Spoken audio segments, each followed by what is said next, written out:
Good morning, student. Welcome to Gaya Guidance Program. Myself, Akash Anand, mathematics teacher, plus 2 high school both Gaya.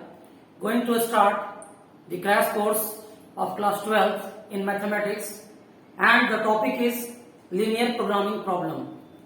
बच्चों, linear programming problem जो है, इससे प्रत्येक वर्ष 12th class के board exam में long type question में 5 अंक के प्रश्न पूछे जाते हैं।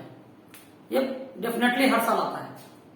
यानी आप मान के चलिए कि आज का ये जो टॉपिक है, इससे 5 मार्क्स के लॉन्ग टाइप क्वेश्चन तो आने ही आने हैं बोर्ड परीक्षा में। और इसके अलावा आप इसके जो टर्मिनोलॉजीज हैं, जो इंपॉर्टेंट कॉन्सेप्ट्स हैं, उनको भी अगर जानिएगा तो उसमें भी आप देखेंगे कि कुछ ऑब्जेक्टिव क्वेश्चंस भी आप उसको कर पाएंगे। यानी मोटा मोटी आप समझ लीजिए कि 5 से 7 मार्क्स के प्रॉब्लम जो है लीनियर प्रोग्रामिंग से पूछे जाते हैं। इसमें क्या होता है कि क्वेश्चन हमेशा एक पैराग्राफ के रूप में होता है और बच्चे जो है उस पैराग्राफ को देख करके हड़बड़ा जाते हैं कि अरे भाई इतना ज्यादा लॉन्ग क्वेश्चन है, हम इसको कैसे अटेम्प्ट करेंगे। लेकिन वो पैराग्राफ के रूप में भले ही क्वेश्चन होता है, लेकिन क्वेश्चन को पढ़ करके आप उसको समझ करके सही से उसके इक्वेशंस को सेट करेंगे, इन इक्वेशन को सेट करके उसको सॉल्व करेंगे तो बहुत इजीली आप उसको बना सकते हैं और नंबर भी स्कोर कर सकते हैं। अच्छे नंबर से आप जो है उसमें प्राप्त कर सकते हैं। तो आइए हम लोग इसकी शुरुआत करते हैं।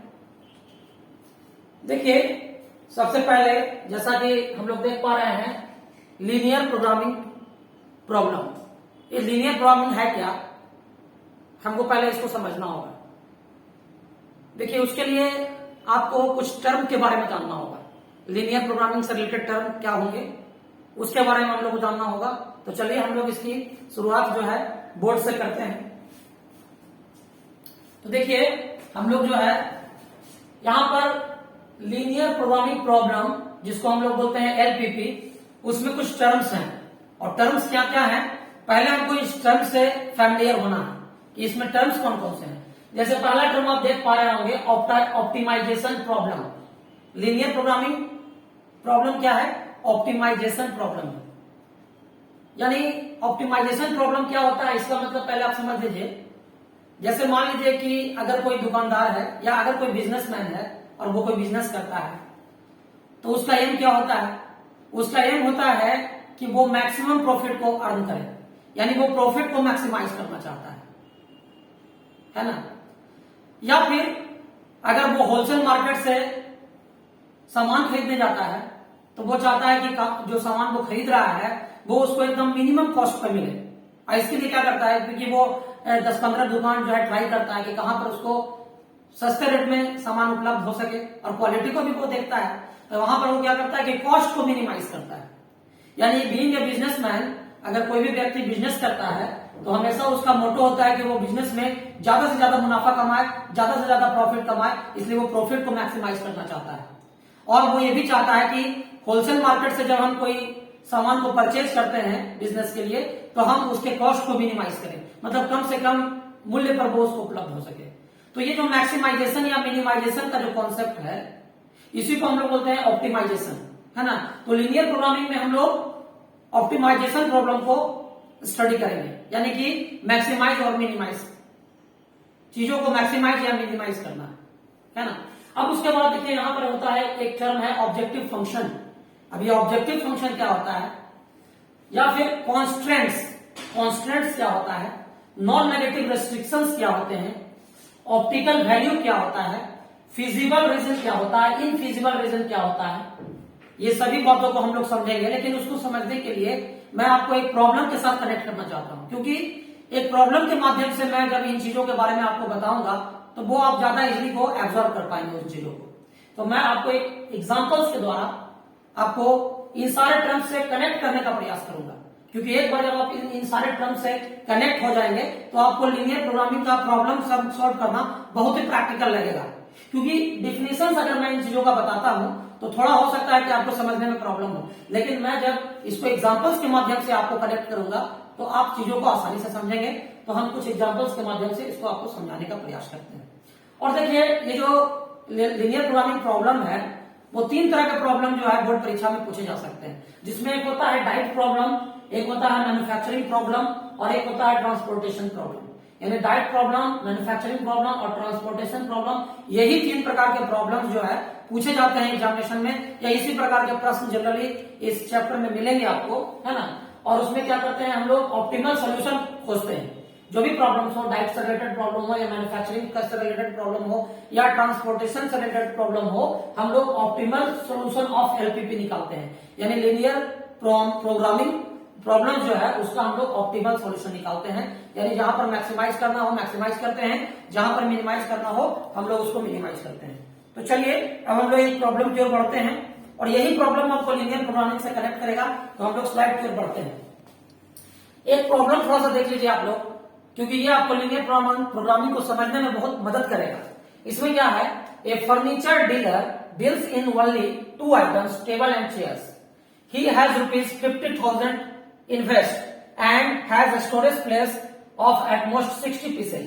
A table costs rupees 2,500 and a chair rupees 500. He estimates that from the sale of one table he can make a profit of rupees 250 and that from the sale of one chair a profit of rupees 75. How many table and chair he should buy from the available money so that to maximize his total profit, assuming that he can sell all the items which he buys. देखिए ये problem है। ये problem में क्या कहा जा रहा है, इस प्रॉब्लम में कहा जा रहा है कि एक फर्नीचर का डीलर है और वो 2 ही आइटम डील करता है, वो टेबल और फर्नीचर बेचता है, और उसके पास पूंजी जो है वो लिमिटेड है। उसके पास 50,000 रुपया है इन्वेस्ट करने के लिए, यानी 50,000 रुपये से ज्यादा वो पूंजी इसमें इन्वेस्ट नहीं कर सकता है, और उसके पास टेबल और चेयर रखने का जो स्टोरेज है, जो उसका गोडाउन है, वो भी 60 पीस से ज्यादा उसमें स्टोर नहीं कर सकता है। यानी देखिए इसके पास 2 मतलब क्या है, बाध्यताएं हैं। बाध्यताएं क्या है, जिसको हम कॉन्स्टेंट्स बोलते हैं। अभी मैंने जिक्र किया था कॉन्स्टेंट्स का, तो ये कॉन्स्टेंट्स हैं कि वो अपनी पूंजी 50,000 ही इन्वेस्ट कर सकता है, और उसके पास जो स्टोरेज कैपेसिटी है टेबल और चेयर रखने के लिए, जो गोडाउन है उसका या उसका जो शॉप है उसमें 60 पेयर रखने का ही, 60 पीस रखने का ही स्पेस है उसके पास। फिर वो ये पाता है कि अगर वो मार्केट से, होलसेल मार्केट से जब वो चेयर को खरीदता है तो चेयर जो है उसको 2,500 रुपया में उपलब्ध होता है। 2,500 रुपीज में उसको चेयर मिलता है, और 500 रुपीज में उसको 2,500 में उसको टेबल मिलता है। टेबल उसको 2,500 में मिलता है और चेयर उसको 500 में मिलता है। ये उसका कॉस्ट प्राइस हुआ। और वो कैलकुलेट करता है कि अगर वो एक टेबल बेचता है तो टेबल पे उसको 250 रुपए का प्रॉफिट होता है, और अगर वो चेयर बेचता है तो चेयर पे उसको 75 रुपीज का प्रॉफिट होता है। तो अब यहां पर है कि वो जो शॉपकीपर, वो जो डीलर है, वो ऐसा क्या टेक्निक अपनाए कि उसका प्रॉफिट मैक्सिमाइज हो सके। मतलब उसको खरीदना तो टेबल और चेयर दोनों है, तो वो ज्यादा टेबल खरीदे कि ज्यादा चेयर खरीदे, या अगर टेबल खरीदता है तो कितनी संख्या में खरीदे, या चेयर खरीदता है तो वो कितनी संख्या में खरीदे, ताकि वो संख्या में 60 ही हो लेकिन उसका प्रॉफिट मैक्सिमाइज हो सके। तो यहां पर उसको एक बेस्ट कॉम्बिनेशन बनाना है टेबल और चेयर का, ताकि वो अपने प्रॉफिट को मैक्सिमाइज कर सके।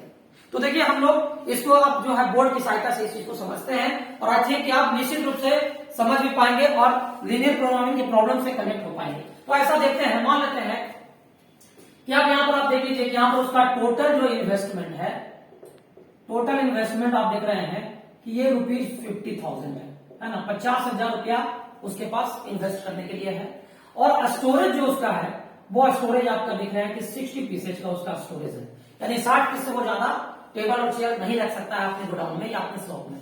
तो देखिए ये जो है ये कॉन्स्टेंट्स कहलाता है। देखिए यहाँ पर एक टर्म मैंने बोला था कॉन्स्टेंट्स, तो ये कॉन्स्टेंट्स हैं, बाध्यताएं हैं।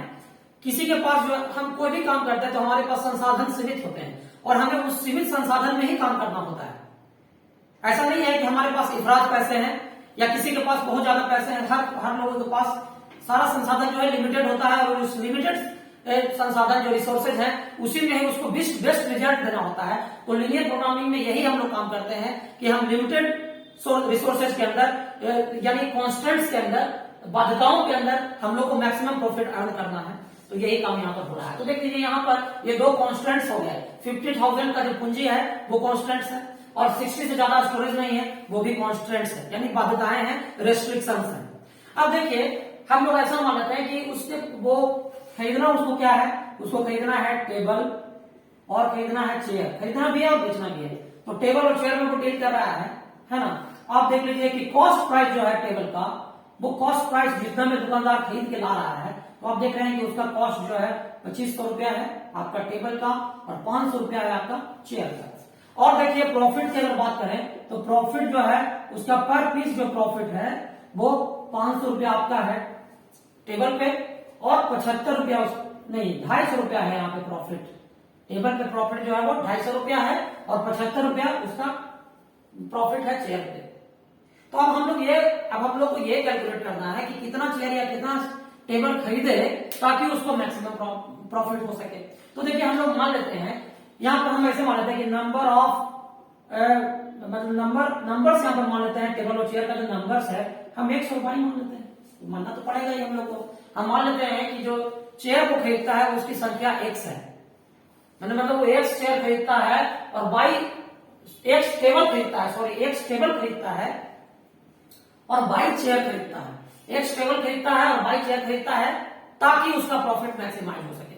तो यहाँ पर x और y जो हमारा है वेरिएबल है, यानी x वो खरीदता है टेबल और y वो खरीदता है चेयर और इस तरह से खरीदता है ताकि उसका प्रॉफिट मैक्सिमाइज हो सके। तो अब आप देख लीजिए कि उसका जो टोटल प्रॉफिट अगर हम कैलकुलेट करें कि उसका टोटल प्रॉफिट कितना होगा, तो देखिए कि अगर एक चेयर पर उसको एक टेबल पर उसको 250 रुपए का प्रॉफिट होता है, तो एक टेबल पर कितना प्रॉफिट होगा, तो टेबल पर उसका प्रॉफिट होगा 250 इंटू एक्स।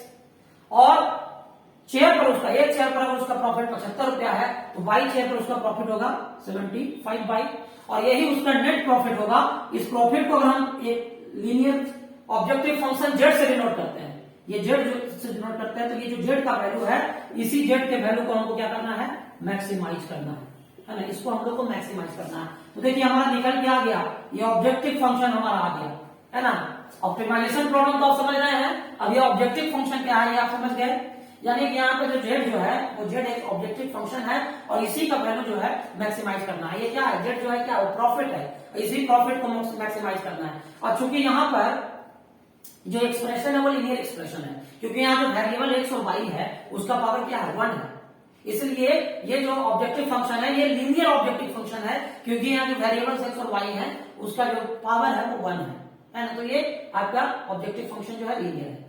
अब यहाँ बात करते हैं कॉन्स्टेंट्स की कि कॉन्स्टेंट्स क्या क्या है। तो देखिए यहाँ पर एक ऐसा समझिए कि उसके पास अगर वो खरीदता है, अगर मान लीजिए कि वो 2500 रुपये के हिसाब से अगर एक चेयर खरीदता है तो उसका जो पैसा लगेगा चेयर में वो कितना लगेगा, 2500 इंटू एक्स होगा, और चेयर में जो पैसा लगेगा वो कितना होगा, 500 इंटू बाई होगा।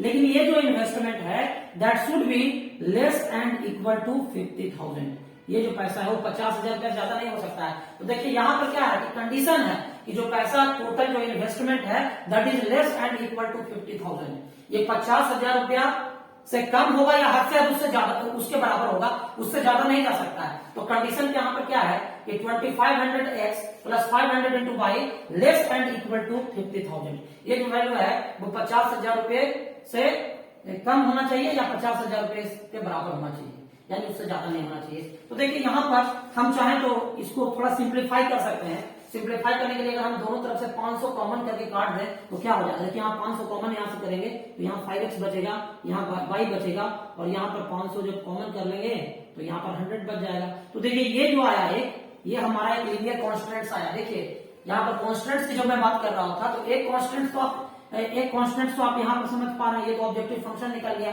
ये आपका कॉन्स्टेंट्स है। और दूसरा कॉन्स्टेंट क्या है कि टेबल की संख्या x है और चेयर की संख्या y है, दोनों को जोड़ करके greater and less and equal to 60 होना चाहिए, यानी 60 से कम हो सकता है, 60 से ज्यादा नहीं हो सकता है, 60 के बराबर तक रह सकता है। तो ये आपका दूसरा कॉन्स्टेंट आपका ये है। तो ये दोनों आपका जो है ये आपका कहलाता है कॉन्स्टेंट्स, यानी जो ऑप्टिमाइजेशन प्रॉब्लम को हमको सॉल्व करके प्रॉफिट को मैक्सिमाइज करना है, हमारा ऑब्जेक्टिव फंक्शन है उसको मैक्सिमाइज करना है, तो इसी कॉन्स्टेंट्स के बीच में हमको काम करना है। इन्हीं ये जो हमारे सीमित संसाधनों के बीच काम करना है, इन्हीं बाध्यताओं के बीच में हमको काम करना है, और यहीं से हमको अपने प्रॉफिट को मैक्सिमाइज करना है। तो देखिए ये आपका कॉन्स्टेंट्स हो गया, इसको 1 मान लेते हैं, इसको 2 मान लेते हैं। और इसके अलावा यहाँ पर एक और चीज आप देख रहे हैं, नॉन नेगेटिव रेस्ट्रिक्शंस।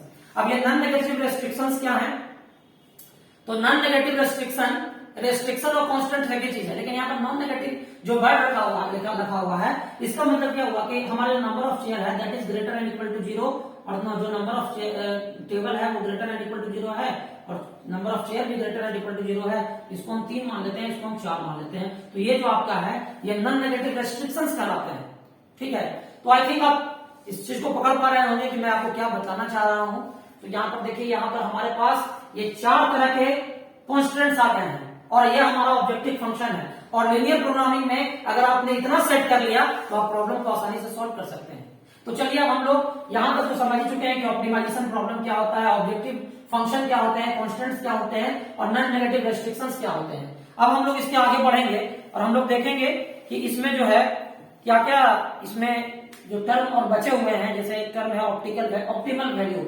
अब देखिए, ऑप्टिमल वैल्यू में मैं आपको बता देता हूं, ऑप्टिमल वैल्यू का मतलब होता है बेस्ट वैल्यू, यानी कि वो बिजनेसमैन जो है, जो डीलर है, उसको अपना बेस्ट रिजल्ट देना है। बेस्ट रिजल्ट देना है मतलब उसको अपना प्रॉफिट मैक्सिमाइज करना है। अगर वो अपना प्रॉफिट मैक्सिमाइज करेगा तभी तो वो मैक्सिमम बेस्ट रिजल्ट देगा। यानी ऑप्टिमल वैल्यू का मतलब हुआ कि कितने चेयर और कितने टेबल को संख्या में खरीदे, कितने शेयर और कितने टेबल को मतलब संख्या में खरीदे ताकि उसका जो प्रॉफिट हो वो मैक्सिमम हो। तो ये आपका ऑप्टिमल वैल्यू हुआ कि जितना शेयर और जितना टेबल को वो खरीद करके जो मैक्सिमम प्रॉफिट को अर्न करेगा, that will be optimal value. अभी हम ये सब चीजों को अभी रुक रहे हैं, फिजिबल रीजन, इनफिजिबल रीजन, इसके बारे में हम डिस्कस करेंगे, लेकिन थोड़ा सा इस प्रॉब्लम में हम आगे बढ़ते हैं। ठीक है, तो चलिए अब हम इसमें आगे बढ़ते हैं और हम लोग देखते हैं कि इसमें क्या होने वाला है। देखिए, अब जो है हम लोग तो यहां तक तो समझ चुके हैं, हमारा इक्वेशन भी बन चुका है। एक्चुअली ये इक्वेशन नहीं है, इन इक्वेशन है। इक्वेशन कब होता है? जब इक्वलिटी का साइन होता है तो इक्वेशन होता है। ये होता है लीनियर इक्वेशन इनटू वेरिएबल, लेकिन ये linear in equation in two variable है। क्यों? क्योंकि यहाँ पर अनइक्वलिटी का साइन है, इक्वलिटी का साइन नहीं है। तो अब हम लोग यहाँ पर देखेंगे कि हम लोग कैसे इन प्रश्नों को सॉल्व कर सकते हैं, है ना। तो देखिए, अब हमारा जो हमको सॉल्व करना है, इसके लिए हमको ये 4 इक्वेशन ही काफी है। सॉरी, 4 इन इक्वेशन इसको बोलेंगे। ये 4 इनइक्वलिटीज हैं, इन्हीं की सहायता से हम लोग क्या करेंगे, हम लोग इसको ग्राफिकली सॉल्व करेंगे। तो अब देखिए कैसे ग्राफिकली इसको सॉल्व करते हैं। देखिए यहाँ पर आप क्या है कि अब ये लीनियर इन इक्वेशन है, और इस लीनियर इन इक्वेशन को हम लोग ग्राफिकली प्लॉट करेंगे, और प्लॉट करने के बाद हम लोग देखेंगे कि कहां पर किस रीजन में हमारा सोल्यूशन मिल सकता है। जैसे देखिए, हम आपको एक एग्जांपल देते हैं। हम लोग सपोज कीजिए कि ये हमारा पहला इक्वेशन है, ये जो हमारा पहला इन इक्वेशन है आपका 5x + y ये लेस एंड इक्वल टू 100 है ना। अगर ये आपका लीनियर इन इक्वेशन है, तो इस लीनियर इन इक्वेशन का ग्राफ अगर प्लॉट करना है तो पहले आपको क्या करना पड़ेगा, इसका corresponding linear equation in two variable बनाना पड़ेगा। तो ये आपका हो जाएगा इसका करस्पॉन्डिंग इक्वेशन। अब इस करस्पॉन्डिंग इक्वेशन का ग्राफ कैसे खींचेगा? ग्राफ खींचने के तरीका है कि एक बार आप y = 0 पुट करें। ऐसा करते हैं, पुटिंग y = 0। पुटिंग अगर y = हम 0 पुट करते हैं तो एक यहाँ हमारा क्या होगा, 5x = 100 आएगा। तो यहाँ पर x का वैल्यू आपका 20 निकल के आएगा। यानी अगर y का वैल्यू आप 0 रखिएगा तो x का वैल्यू आपका 20 आएगा। और अगर आप पुट करते हैं, पुटिंग अगर आप x = 1 पर 0 रखिएगा तो y का वैल्यू आपका कितना आ जाएगा, x = 0 रखिएगा तो y का वैल्यू आपका 100 आ जाएगा। तो आप ये जो यहाँ पर जो वैल्यू निकालना है, तो यहाँ पर आपका एक वैल्यू मिल रहा है x और y का इस तरीका से। यहाँ पर x है, यहाँ पर y है। तो x बराबर अगर x बराबर यहाँ पर 20 है, यहाँ पर y 0 है, और एक बार x = 0 है और y बराबर आपका 100 है। देखिए, आप इस पॉइंट से आप आसानी से ग्राफ को खींच सकते हैं। ये ग्राफ आप आसानी से खींच सकते हैं। और उसी तरह से आप देखिए, यहाँ पर आपका एक दूसरा है इक्वेशन।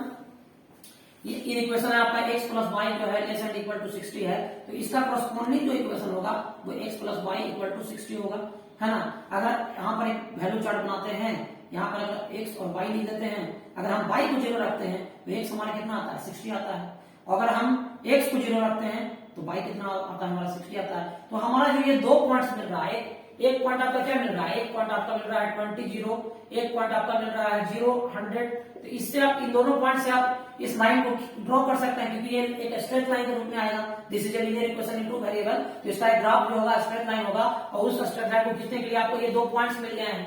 और उसी तरह से आपका यहाँ पर जो 2 पॉइंट मिल रहा है 60 और 0 और 0 और 60, इससे आप इस इक्वेशन का ग्राफ आप प्लॉट कर सकते हैं। तो आप ग्राफ इसको खींच सकते हैं इन दोनों का। तो चलिए हम लोग इसका प्लॉटिंग भी करते हैं, है ना। प्लॉटिंग करते हैं तो देखिए क्या होता है इसमें। ग्राफ को हम लोग प्लॉट करके देखते हैं इसमें। तो देखिए, इसमें ग्राफ को अगर प्लॉट करेंगे तो क्या क्या इसमें आएगा इसको भी हम थोड़ा समझते हैं, ठीक है। अब इन चीजों की आवश्यकता नहीं है, इसलिए मैं इसको इरेज कर दे रहा हूं। इसके बाद फिर आगे देखेंगे तो इसको फिर आगे एक्सप्लेन भी करेंगे, ठीक है। तो देखिए अब यहाँ पर ग्राफ जब हमको खींचना है तो ग्राफ खींचने में क्या होता है कि मैं इस तरह से हम लोग क्या करते हैं, प्लॉट करते हैं ग्राफ को। देखिए ये हमारा मान लेते हैं कि x डैश ओ x है और ये हमारा है y o y डैश, और ग्राफ खींचते हैं। तो देखिए यहाँ पर हमको दिख रहा है कि x जो का वैल्यू 20 तक जा रहा है ना, x का वैल्यू 20 तक जा रहा है और यहाँ 60 तक जा रहा है। तो हम ऐसा करते हैं, यहाँ बनाते हैं, यहाँ पर 10 मान लेते हैं, यहाँ पर 20 है, यहाँ पर 30, यहाँ पर 40, यहाँ पर 50, यहाँ पर 60, यहाँ पर 70, ऐसा कुछ ले लेते हैं। और देखिए y का वैल्यू जो हमारा है वो 20 तक जा रहा है, यहाँ पर आपका 100 तक जा रहा है। तो चलिए यहाँ पर 100 तक जा रहा है तो 100 ले लेते हैं। यहाँ पर देखिए इस तरह से ड्रॉ करते हैं, 10, यहाँ 20, यहाँ 30, यहाँ पे 40 हो जाएगा, 50, 60, 70, 80, 90 और 100। अब देखिए हमको दोनों ही इक्वेशन का ग्राफ खींचना है। तो पहला जो ग्राफ खींचना है उसमें पॉइंट लेना है 20 0। आपको पता है कि कोई भी पॉइंट अगर एक्स एक्सिस पर लाई करता है उसका वाई कोऑर्डिनेट 0 होता है। तो 20 0 जो पॉइंट आपका मिलेगा वो 20 0 पॉइंट आपको यहाँ पे मिलेगा, ये पॉइंट हो गया। और जो पॉइंट अगर वाई एक्सिस पर लाई करता है उसका एक्स कोऑर्डिनेट 0 होता है। तो 0 100 आपको ये जो पॉइंट है वो आपको यहाँ पे मिलेगा। और आप ग्राफ को खींचेंगे, देखिए हम तो अभी हाथ से खींच रहे हैं, हम फ्री हैंड स्केचिंग कर रहे हैं, लेकिन आपको क्या करना है, स्केल का इस्तेमाल करना है। तो हम समझाने के लिए सिर्फ हमारा हो सकता है कि लाइन टेढ़ा हो जाए, लेकिन खैर उससे कोई दिक्कत नहीं है, आपको समझने पर ध्यान देना है। देखिए ये हमारा जो लाइन आया उतना सीधा तो नहीं आया, लेकिन चलिए हमने ग्राफ खींच लिया। हमने किसका ग्राफ खींचा है, तो 5x plus y equal to 100 का ग्राफ मैंने खींच लिया है, ठीक है। अब देखते हैं ये ग्राफ तो मैंने खींच लिया है, तो अब लेकिन हमको जो प्लॉट करना है वो इस इनइक्वालिटी के लिए प्लॉट करना है। तो इसमें तो ये हमने ग्राफ खींच लिया है इसका। तो हम देखते हैं कि इसका जो वैल्यू होगा एक्स और वाई का वो किस रीजन में लाई करेगा, इसका वैल्यू हमको निकालना पड़ेगा। तो यहाँ देखिए यहाँ पर उसको निकालने के लिए क्या करते हैं कि हमारा जो सॉल्यूशन है किस रीजन में आएगा। देखिए अगर हम ये लाइन खींचे हैं तो ये लाइन क्या किया, इस प्लेन को दो भाग में बांट दिया। ये लोअर पार्ट है, इस लाइन के उस साइड का एक पार्ट है, इस लाइन के इस साइड का पार्ट है। तो हमारा जो सॉल्यूशन होगा एक्स और वाई का वो किस रीजन में लाई करेगा ये पता करना पड़ेगा। तो उसके लिए क्या तरीका होगा, उसके लिए हम तरीका क्या ढूंढेंगे कि यहाँ पर चूंकि ओरिजिन का कोऑर्डिनेट 0 0 होता है, तो हम एक काम करते हैं कि यहाँ पर x का वैल्यू 0 रखते हैं और y का वैल्यू 0 रखते हैं और देखते हैं कि ये इनइक्वालिटी सेटिस्फाई होता है कि नहीं। तो अगर हम x बराबर 0 और y बराबर 0 रखेंगे तो देखिए यहाँ पर क्या होगा, 5 × 0 प्लस 0, यानी कि आपका लेस देन इक्वल टू 0। तो ठीक है, 0 जो है 100 से छोटा ही है, तो यानी जो 0 है वो इस सॉल्यूशन मतलब इस इक्वेशन को सेटिस्फाई करता है, x बराबर 0 और y बराबर 0। तो हमारा जो सॉल्यूशन का जो रीजन होगा वो इस साइड में होगा, है ना, इस साइड में होगा हमारा सॉल्यूशन। देख लीजिए इसको हम लाइन से डिनोट कर दे रहे हैं, है ना। यानी कि हमारा जो सॉल्यूशन रीजन होगा वो इस साइड होगा, प्लेन तो उस साइड नहीं होगा बल्कि इस साइड में होगा। तो ये चीज तो हम क्लियर कर लिए। अब देखिए दूसरा हमारा है x प्लस वाई, यहाँ पर दूसरा जो ग्राफ खींचना है x plus y equal to 60 का। तो इसको भी हम लोग देखते हैं, ये 60 0 पॉइंट हमको कहाँ मिलेगा, तो ये पॉइंट तो हमको एक पॉइंट यहाँ पे मिल गया और दूसरा पॉइंट 0 60 हमको कहाँ मिलेगा, तो 0 60 हमको यहाँ पे मिलेगा। इन दोनों को प्लॉट कर देते हैं। देखिए ये हमारा ग्राफ आ गया किसका, x plus y equal to 60 का हमारा ग्राफ आ गया, है ना। अब इसमें भी देखते हैं कि हमारा ये जो ग्राफ है, ये ग्राफ जो है प्लेन को दो पार्ट में बांट दिया। एक प्लेन जो है उस साइड में अपर साइड में है, लोअर साइड में है। हमारा सॉल्यूशन किस रीजन में होगा हमको ये पता करना है, ठीक है। तो देखिए उसके लिए क्या करेंगे, फिर से हम x बराबर 0 और y बराबर 0 पुट करेंगे। तो x 0 रखते हैं और y 0 रखते हैं, तो 0 प्लस 0 और 0 लेस देन इक्वल टू 60 तो ट्रू है। इसका मतलब हमारा जो ये जो लाइन है इसका यानी इस जो इक्वेशन है इसका भी सॉल्यूशन रीजन इसी साइड में होगा, ये भी मतलब इधर ही लाई करता है, ठीक है। ये सारा जो है इसी साइड में लाई करता है, ठीक है। अब देखिए तीसरा कंडीशन देखिए, यहाँ पर x जो है, x का वैल्यू जो है x बराबर 0 कर लेते हैं। तो देखिए x बराबर 0 जो इक्वेशन होता है वो y एक्सिस का होता है। तो y एक्सिस का इक्वेशन होता है, तो हमारा यानी और y बराबर 0 जो होता है वो x एक्सिस का इक्वेशन होता है। यानी हमारा ये देख रहे हैं कि x एक्सिस में जो भी इसका जो रीजन है वो उस साइड में होगा और इसका जो है ऊपर साइड में होगा। यानी ऐसे भी समझ सकते हैं कि x और y दोनों पॉजिटिव है, यानी हमारा जो भी सॉल्यूशन रीजन होगा वो फर्स्ट क्वाड्रेंट ही होगा। ये फर्स्ट क्वाड्रेंट है, तो इसी फर्स्ट क्वाड्रेंट में हमको सॉल्यूशन मिलने वाला है। तो देखिए अब यहाँ पर हम देखेंगे कि कहां पर जो है ये दोनों सॉल्यूशन जो है दोनों यानी ये चारों जो कॉन्स्टेंट्स हैं, ये चारों कॉन्स्टेंट्स का जो सॉल्यूशन रीजन है, वहां पर कहां पर सॉल्यूशन रीजन जो है कॉमन आता है। तो देखिए हम इसको यहाँ पर आपको स्लाइड के माध्यम से बताते हैं, ध्यान दीजिएगा इधर आप लोग। देखिए यहाँ पर आप देख रहे हैं ये हमारा ये आप देख लीजिए कि ये जो आप देख रहे हैं कि ये जो लाइन हम लोग खींचे थे इसका सॉल्यूशन रीजन तो इस साइड में है ना, इस साइड में है इसका सॉल्यूशन रीजन, यानी इस लाइन के लोअर साइड में है। और ये जो लाइन हम खींचे थे इसका भी सॉल्यूशन रीजन इस साइड में है। x ग्रेटर देन 0 है तो x ग्रेटर देन 0 है तो इसका जो इसका है सॉल्यूशन रीजन ऊपर की है और इसका सॉल्यूशन रीजन जो है इस साइड में है। तो ये चारों जो कंडीशंस हमारे पास दिए हुए थे, कांस्टेंट जो दिए हुए थे, उसमें अगर चारों कांस्टेंट्स का जो सॉल्यूशन रीजन है उसमें ये वाला जो रीजन है जिसको आप शेड किया गया है, आप देख लीजिए कि ये जो शेड किया गया है ये कॉमन सॉल्यूशन रीजन है। समझ रहे बातों को, ये कॉमन सॉल्यूशन रीजन है और हमारा जो ऑब्जेक्टिव फंक्शन मैक्सिमाइज होगा वो इसी रीजन के अंदर लाई करेगा, इसी को बोलते हैं हम लोग फिजिबल रीजन। ठीक है, तो देखिए आप फिजिबल रीजन समझ गए होंगे, समझ गए हैं कि हम लोग कॉन्स्टेंट्स हमारा दो लीनियर कॉन्स्टेंट्स मिला था, उसका हम लोग उसके कॉरस्पॉन्डिंग इक्वेशन का हम लोगों ने ग्राफ खींचा। ग्राफ खींचने के बाद हम लोगों ने उस इनइक्वालिटी का सॉल्यूशन रीजन को पता किया कि वो कहां पर है, और दोनों का जो कॉमन सॉल्यूशन रीजन है और साथ में x ग्रेटर देन 0 और y ग्रेटर देन 0 जो कांस्टेंट है उसको फॉलो करते हुए जो कॉमन सॉल्यूशन का जो रीजन आ रहा है वो देखिए क्या आ रहा है, OABC आ रहा है। और ये जो OABC जो आ रहा है वो एक बाउंडेड रीजन आ रहा है, इसी को बोलते हैं हम लोग फिजिबल रीजन। फिजिबल रीजन वो होता है जहां पर जो है हमारा सॉल्यूशन मिलता है ना। तो ये हमारा फिजिबल रीजन हुआ। और ये जो फिजिबल रीजन हुआ इसके जो वर्टेक्स पॉइंट होंगे, वर्टेक्स पॉइंट मतलब आप देखिए कि ये एक कॉन्वेक्स पॉलीगॉन जैसा बन गया है ना, और ये बॉन्डेड मतलब क्या रीजन है, बॉन्डेड रीजन है। तो यानी नियम इसमें है कि अगर बॉन्डेड रीजन बनता है तो बॉन्डेड रीजन के जो वर्टिकल पॉइंट्स होते हैं उसी वर्टिकल पॉइंट्स पे आप लोगों को वहां पे मिल सकता है सॉल्यूशन। ठीक है, तो आप देखिए यहाँ पर हम लोग यहाँ पर देख पा रहे हैं कि हमारा जो वर्टिकल रीजन, आप देखिए यहाँ पर जो पॉइंट्स मिल रहे हैं आपको क्या क्या मिल रहा है। एक पॉइंट मिल रहा है 0 0 और जिनका कोऑर्डिनेट 0 0 होता है। यहाँ पर जो कोऑर्डिनेट मिल रहा है वो कितना मिल रहा है, 20 0 मिल रहा है। यहाँ पर जो कोऑर्डिनेट मिल रहा है वो 10 और 50 मिल रहा है, इसलिए कि ये दोनों ग्राफ यहाँ पर इंटरसेक्ट कर रहे हैं। तो ये दोनों मतलब ग्राफ का जो कॉमन पॉइंट होगा ये वर्टेक्स का पॉइंट होगा, बी पॉइंट का वर्टेक्स का कोऑर्डिनेट होगा और ये सी का कोऑर्डिनेट दिया हुआ है। तो अब ये देखिए हम लोगों के पास 4 पॉइंट्स मिल गए हैं। ठीक है, अब इन्हीं 4 पॉइंट से हम लोग जो है अब अपने प्रॉफिट को देख सकते हैं कि मैक्सिमाइज कैसे होगा या मिनिमाइज कैसे होगा। यहाँ पर तो मैक्सिमाइज करना है, तो चलिए अब मैक्सिमाइजेशन की बात करते हैं। ठीक है, तो अब यहाँ पर देखिए, यहाँ पर आप देख सकते हैं इस तरह से कि हमारा जो यहाँ पर वर्टेक्स ऑफ, यहाँ पर है वर्टेक्स ऑफ फिजिबल रीजन, यानी वर्टेक्स ऑफ फिजिबल रीजन, क्योंकि हम लोग को जो मैक्सिमम या मिनिमम जो मिलेगा वो हमेशा वर्टेक्स पर ही मिलेगा फिजिबल रीजन के। तो यहाँ पर एक वर्टेक्स ऑफ फिजिबल रीजन जो है हम देख रहे हैं कि ये ऑरिजिन 0 0 है।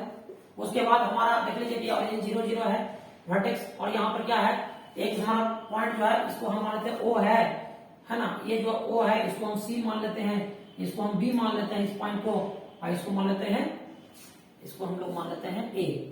तो देखिए OABC है ना। तो यहाँ पर देख लीजिए यहाँ पर जो आपका मिल रहा है वो सॉल्यूशन रीजन कितना है, 10 50 है। जो भी है यहाँ पे जो कटेगा वो तो पता चल जाएगा आपको, वहां पे ग्राफ से आपको पता चल जाएगा। ये फ्री हैंड स्केचिंग किया हुआ है इसलिए उतना ज्यादा क्लियर नहीं है। तो देखिए हमारा 0 0 एक है, एक पॉइंट है, एक है 0 60 है C। उसके बाद हमारा B जो है वो 10 और 50 है, और उसके बाद A जो है वो हमारा मिला हुआ है कितना, 20 0। ठीक है, और हमारा जो मतलब हमारा जो ऑब्जेक्टिव फंक्शन Z है वो क्या था, हमारा ऑब्जेक्टिव फंक्शन Z था 250x प्लस 75y था।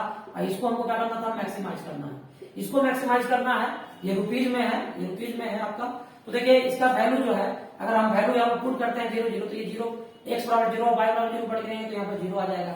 यहाँ पर पुट करेंगे तो ये 0 आ जाएगा, और 75 में 60 से मल्टीप्लाई करेंगे तो यहाँ पर आ जाएगा 4500।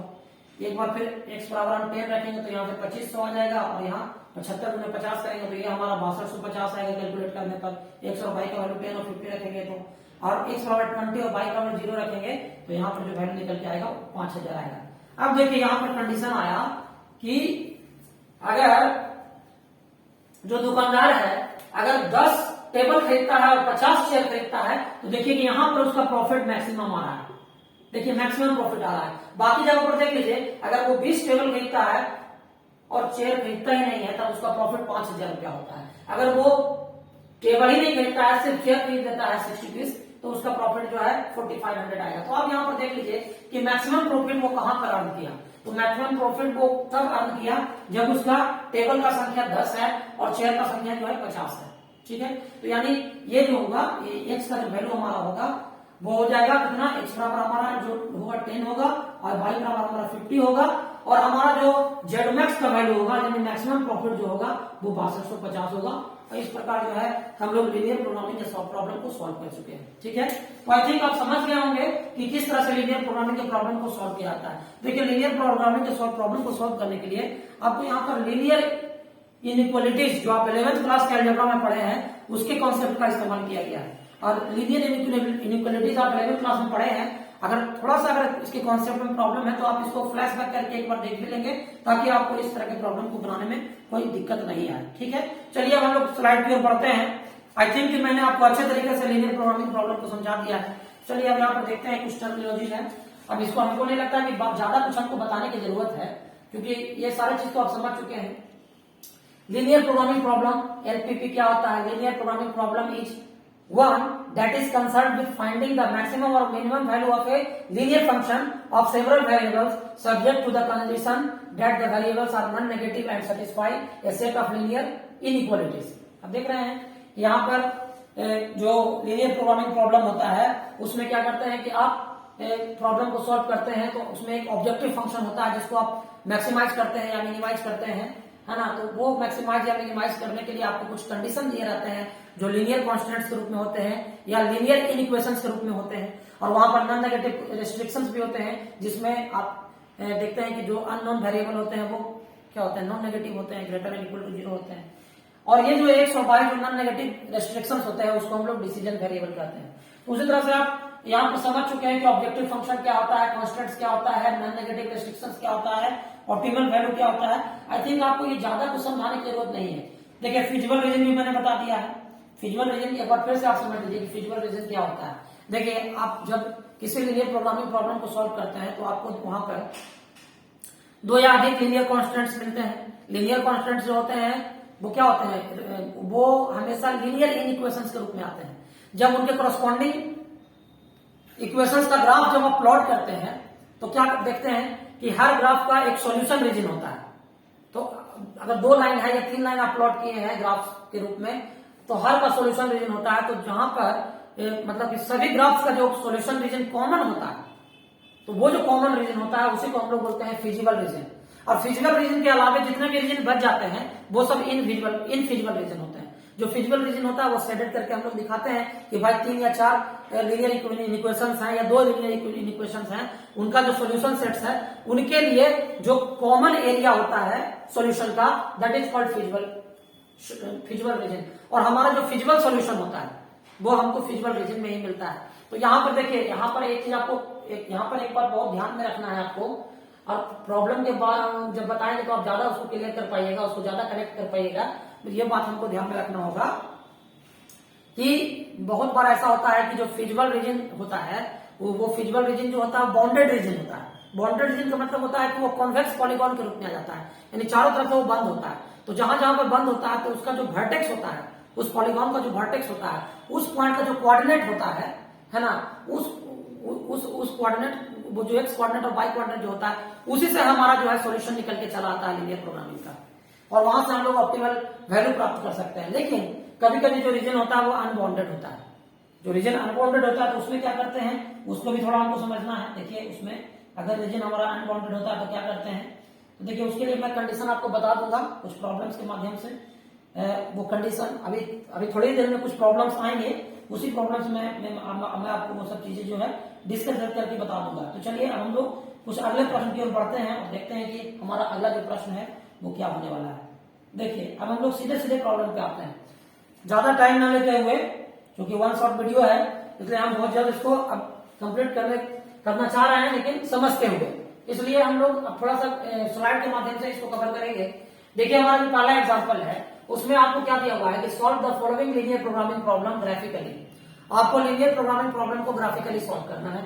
तो देखिए, यहाँ पर जो आपका ऑब्जेक्टिव फंक्शन z है वो z equal to 4x + y है। तो ये आपका ऑब्जेक्टिव फंक्शन है, इसको आपको क्या करना है, इसको आपको मैक्सिमाइज करना है। तो ये तो ऑब्जेक्टिव फंक्शन आपको सीधे सीधे दे दिया गया है। अब देखिए आपका जो लीनियर कॉन्स्टेंट्स है वो क्या क्या है, देखिए x plus y less and equal to 50 है। This is a linear inequation in two variable जो कि लीनियर कांस्टेंट के रूप में है, तो ये पहला लीनियर कांस्टेंट है। दूसरा आपका है 3x plus y less and equal to 90, ये दूसरा लीनियर कांस्टेंट है। और तीसरा आपका नॉन नेगेटिव रेस्ट्रिक्शंस है जिसमें x ग्रेटर देन y और x greater than equal to 0 and y greater than equal to 0। ये तो हमेशा ही रहेगा, इसलिए इसको आप लिखना नहीं भूलिएगा, हमेशा इसको लिख के ही रखिएगा। तो ये आपका चौथा जो है कंडीशन हो गया। तो देख लीजिए यहाँ पर इक्वेशन 1 जो है आपका ऑब्जेक्टिव फंक्शन है, और इक्वेशन 1 नहीं, इसको आप ऑब्जेक्टिव फंक्शन ही बोले तो ज्यादा बढ़िया है। और ये बाकी के दो लीनियर इनइक्वालिटीज जो लीनियर कॉन्स्टेंट्स हैं वो 2 और 3 है, और ये भी आपका एक लीनियर ये कॉन्स्टेंट्स है। अब देखिए उसी तरीके से हम लोग इसका ग्राफ प्लॉट कर लेंगे। देख लीजिए ग्राफ कैसे प्लॉट करेंगे। ग्राफ प्लॉट करने का तरीका तो यही है, देख लीजिए ग्राफ प्लॉट करने का तरीका आप 11वीं क्लास में भी पढ़े ही होंगे। इसमें बहुत आसान तरीका ये होता है, ग्राफ खींचने का तरीका तो ऐसे बहुत सारा है, लेकिन हम लोग सबसे जो आसान तरीका है जिसमें हम लोग को कम मेहनत करना पड़े वही तरीका हम लोग यहाँ पर अप्लाई करेंगे। तो x का वैल्यू हम एक बार क्या करेंगे 0 रखेंगे तो y का वैल्यू निकलेगा, और फिर एक बार y का वैल्यू 0 रखेंगे तो x का वैल्यू निकलेगा, है ना। और हम क्या करेंगे इस इनइक्वालिटी के साइन को थोड़ा देर के लिए भूल जाएंगे और हम इसकी corresponding equation x plus y equal to 50 का हम लोग ग्राफ प्लॉट करेंगे। तो हम x बराबर अगर 0 रखेंगे तो y का वैल्यू 50 आएगा, तो हमको एक पॉइंट मिल जाएगा क्या 50 0 मिल जाएगा, सॉरी हाँ x बराबर अगर 0 रखेंगे तो आपका 0 50 मिलेगा एक पॉइंट, और y बराबर 0 रखेंगे तो 50 0 मिलेगा। उसी तरह से यहाँ भी एक बार x को 0 करके एक बार y को 0 करके आप ग्राफ खींच सकते हैं। तो देख लीजिए अब हम यहाँ पर सीधे सीधे आते हैं। हमारा जो ग्राफ है वो इस तरह से खींच के चला आया है। एक ग्राफ आप देख रहे हैं, एक ग्राफ आपका ये आ रहा है, देख रहे हैं कि जो पहला ग्राफ है इस इक्वेशन का ग्राफ है, ये पहला ग्राफ आपका है x plus y equal to 50 का, तो ये आप ग्राफ देख पा रहे हैं। इसका सोल्यूशन रीजन जो है नीचे की और ही होगा, आप निकाल के देख सकते हैं x बराबर 0 और y बराबर 0 देख करके आप देख सकते हैं कि वो रीजन जो है सोल्यूशन रीजन है किधर लाई कर रहा है। तो चलिए हमारा इस साइड में लाई कर रहा है सोल्यूशन रीजन, इस लाइन के इस साइड में लाई कर रहा है।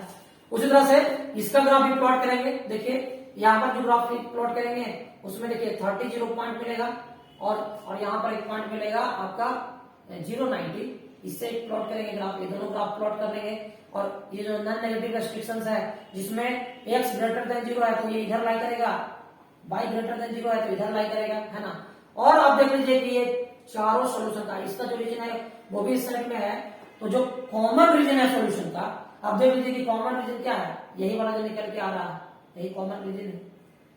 तो आप देखिए कि यहाँ पर जो वर्टेक्स पॉइंट होंगे वो 0 0 है, यहाँ पर ए जो है 30 0 है, बी जो है 20 30 है, ये दोनों ग्राफ का सोल्यूशन है 20 30 है, और यहाँ पर 0 50 है ना। ये आपके जो है कॉर्नर पॉइंट्स आ रहे हैं, तो कॉर्नर पॉइंट्स को देखिए यहाँ पर लिख दिया गया है टेबल में, आप देख सकते हैं। और यहाँ पर ऑब्जेक्टिव फंक्शन जो है उसमें वैल्यू करके देखा जाता है। देखिए हमारा ऑब्जेक्टिव फंक्शन क्या है, z equal to 4x plus y है, जो z equal to 4x plus y का वैल्यू इसमें x और y का वैल्यू रख करके देखा जा रहा है। तो देखा जा रहा है कि x का जो मैक्सिमम वैल्यू है वो कहाँ पर प्राप्त हो रहा है, तो 30 0 पे प्राप्त हो रहा है। देखिए यहाँ पर प्राप्त हो रहा है 30 0 पर, इस एक पॉइंट पर जो है मैक्सिमम वैल्यू आ रहा है। तो यहाँ पर जो कॉर्नर पॉइंट 30 0 है यही आपको यहाँ पर ऑब्जेक्टिव फंक्शन को मैक्सिमाइज करने वाला है, ठीक है। तो यहाँ पर मैक्सिमम वैल्यू ऑफ z जो है, मैक्सिमम वैल्यू अगर पूछा जाएगा z का तो 120 होगा, और इसका सोल्यूशन पूछा जाएगा तो हम लोग कहेंगे x बराबर 30 होगा और y बराबर 0 होगा। ये इसको मैक्सिमाइज करने के लिए ऑप्टिमल वैल्यू का सोल्यूशन होगा यहाँ पे, ठीक है। चलिए देखिए इसी तरह का प्रॉब्लम यहाँ भी है, दूसरा प्रॉब्लम भी आप देख सकते हैं, इसी तरह का प्रॉब्लम है, इसको भी आप देख सकते हैं। यहाँ पर भी वही काम किया गया है। यहाँ पर देखिए कि आपको सीधे सीधे जो है एक ऑब्जेक्टिव फंक्शन दिया गया है। यहाँ पर solve the linear programming problem graphically, यहाँ पर मिनिमाइज करना है z equal to 200x plus 500y है ना, और कॉन्स्टेंट आपको दिया हुआ है x प्लस 2y is greater and equal to 10, x 3x plus 4y is less and equal to 24, x greater than 0 and y greater and equal to 0, x greater and equal to 0 and y greater and equal to 0। अब देखिए यहाँ पर थोड़ा सा problem जो है थोड़ा बदला है। बदला क्या है कि अब तक जितना भी लीनियर कॉन्स्टेंट्स हम दे रहे थे उसमें हम देख रहे थे कि जो लीनियर कॉन्स्टेंट्स का जो LHS है वो लेस एंड इक्वल टू है RHS से, लेकिन यहाँ पर पहला प्रॉब्लम, इसमें पहला जो लीनियर कॉन्स्टेंट्स है उसमें क्या है कि x प्लस 2y जो है ग्रेटर एंड इक्वल टू 10 है।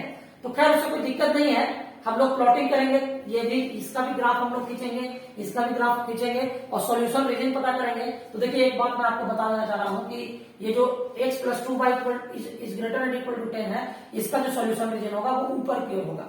अब ऊपर की ओर कैसे होगा सॉल्यूशन रीजन? अब ये प्रश्न उठता है कि इसका जो सॉल्यूशन रीजन है वो ऊपर की ओर क्यों होगा? तो आप यहाँ पर क्या करिएगा कि x का वैल्यू, ये जो ग्राफ आप जब खींच लेंगे, है ना, ये जो ग्राफ आप खींचेंगे, ग्राफ आप ये जो खींच लिए हैं आप लोग, x + 2 इक्वल टू 10 का ग्राफ जब खींचेगा तो यहाँ पर आप, यहाँ पर जो हमारा ओरिजिन है उसका x = 0 और y = 0 वैल्यू यहाँ पर रख के जब देखते हैं तो 0 + 0 तो 0 ग्रेटर देन 10 आ रहा है। तो 0 ग्रेटर देन 10 तो कभी हो नहीं सकता है, यानी 0 जो है 0 0 जो है हमारा इस सोल्यूशन रीजन में नहीं आ रहा है। तो जब इधर नहीं आ रहा है तो सोल्यूशन रीजन हमारा कहाँ होगा? तो ऊपर वाले हो प्लेन में होगा, यानी ऊपर हमारा सोल्यूशन रीजन मिलेगा। लेकिन अगर हम इसका ग्राफ खींचेंगे, यानी कि आप जो ग्राफ खींचते हैं x + 2y equal to 3x + 4y equal to 20 is less and equal to 24 है, तो इसके कोरस्पॉन्डिंग इक्वेशन का जब ग्राफ कीजिएगा तो इसका ग्राफ जो है वो कहाँ आएगा? इसका ग्राफ जो है वो आपका नीचे की ओर आएगा।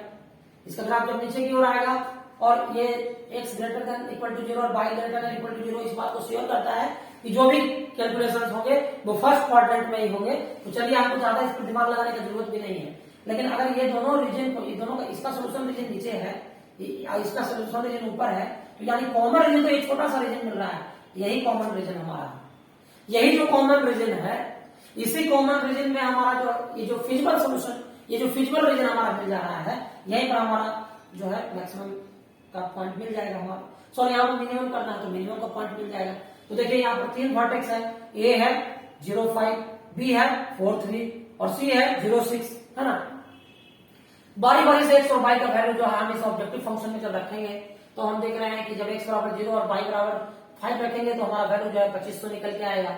यहाँ पर 2300 निकल के आएगा x = 4 और y = 3 रखने पर, और x = 0 और y = 6 रखने पर 3000 आएगा।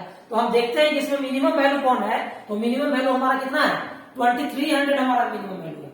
तो जब हमारा मिनिमम वैल्यू 2300 है तो हम लोग प्रॉब्लम को सॉल्व कर चुके हैं, है ना। यानी यहाँ पर हमारा जो मिनिमम वैल्यू निकल के आया वो कितना आया? तो 2300 आया, और जो सॉल्यूशन आया, जो सॉल्यूशन पॉइंट आया वो 43 आ गया, क्योंकि यहीं से हमारा मिनिमम वैल्यू प्राप्त हो रहा है। तो आई थिंक आप समझ गए होंगे, ठीक है। अब देखिए, अब जो है इसी तरह से आप तीसरा प्रॉब्लम भी सॉल्व कर सकते हैं, ये इसी तरह का प्रॉब्लम है, इसलिए चलिए ये जो है आपको खुद से अटेम्प्ट करिएगा। इस तरह का प्रॉब्लम है, यहाँ पर भी आप वही सारा कंडीशंस हैं, तो बार बार कनेक्ट करने का कोई जरूरत नहीं है, एक ही तरह का प्रॉब्लम है, इसको आप खुद से अटेम्प्ट करिएगा, ठीक है। अगर कोई प्रॉब्लम होता है तो आप वीडियो के कमेंट सेक्शन में लिख सकते हैं, मैं आपकी समस्याओं का समाधान करूंगा। चलिए आगे बढ़ते हैं और एक थोड़ा डिफरेंट प्रॉब्लम की आते हैं। देखिए मैंने आपको क्या बताया था, यहाँ पर देखिए इस प्रॉब्लम को अब हम लोग कनेक्ट करने जा रहे हैं। यहाँ पर हम यहाँ क्या कर रहे हैं कि आप देखिए कि ये जो प्रॉब्लम आप देख रहे हैं, इसमें आप देख रहे हैं कि जो फिजिबल रीजन है वो बॉन्डेड नहीं है। ये हमारा जो फिजिबल रीजन है वो बॉन्डेड नहीं है। तब जब बॉन्डेड नहीं है तब हमारा कैसे प्राप्त होगा सॉल्यूशन, ये भाई हम लोग समझेंगे। देखिए हमारा एक क्वेश्चन है कि determine graphically the minimum value of the objective function subject to the constants z = -50x + 20y। और यहाँ पर आपका जो लीनियर कांस्टेंट्स हैं वो दिए गए हैं। 2x - y जो है वो ग्रेटर एंड इक्वल टू -5 है, 3x + y जो है ग्रेटर एंड इक्वल टू 3 है, और 2x - 3y जो है वो लेस एंड इक्वल टू 12 है। x जो है आपका ग्रेटर एंड इक्वल टू 0 है, y जो है वो ग्रेटर एंड इक्वल टू 0 है। तो देखिए यहाँ पर भी कुछ नहीं करना है, सारा ग्राफ को प्लॉट कर लीजिएगा। तो ग्राफ प्लॉट करने के बाद सॉल्यूशन रीजन पता कर लीजिएगा।